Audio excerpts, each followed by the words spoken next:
एक बार बालवीर को कहीं से खजाने का नक्शा हाथ लग जाता है।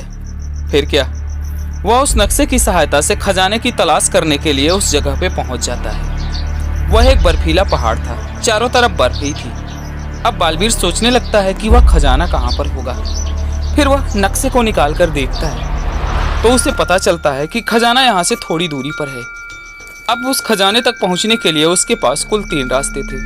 पहला रास्ता, इस रास्ते पर तो बहुत सारे रास्ते हैं, भूल भुलैया जैसा बना हुआ है। जो कोई भी इस रास्ते पर गया है वह सही सलामत वापस नहीं लौट पाया है, तो बालवीर इस रास्ते से नहीं जा सकता है।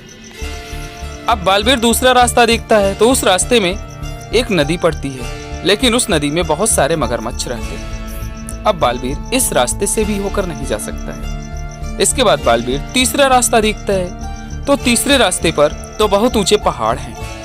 अब बालवीर इन पहाड़ों को कैसे पार करेगा, क्योंकि इन पहाड़ों पर तो बर्फ जमी है, यानी कि बालवीर इस रास्ते से होकर भी नहीं जा सकता है। अब बालवीर सोचने लग जाता है कि वह खजाने तक कैसे पहुंचे। तो दोस्तों, आप लोग बालवीर की हेल्प कीजिए और बताइए कि बालवीर के लिए कौन सा रास्ता सही रहेगा, पहला, दूसरा या फिर तीसरा। तो इसका जवाब जल्दी से नीचे कमेंट कीजिए।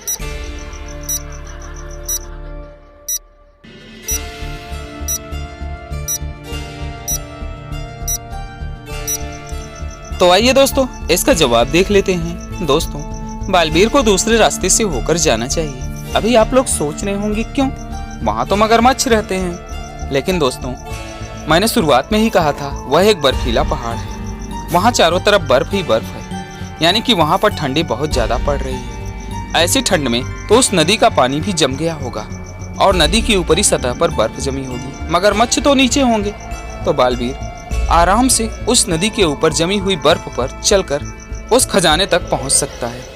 वैसे दोस्तों, आपका क्या जवाब था, कमेंट में जरूर बताइएगा। और दोस्तों, वीडियो अच्छा लगा हो तो वीडियो को लाइक कर दीजिएगा।